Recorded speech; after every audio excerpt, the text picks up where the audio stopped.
की कोशिश करेंगे।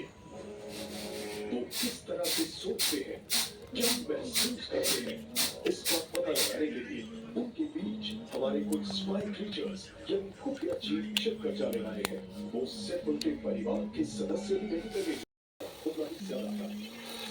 जब इसके लिए एक ऐसी जगह पर तैनात है जहां से इनकी शरारतों को अच्छी तरह से दबा सकता है।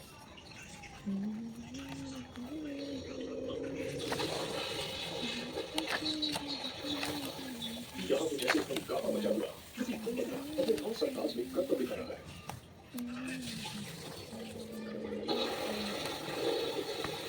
यहाँ तक कि दो सैनिक बंदर भी।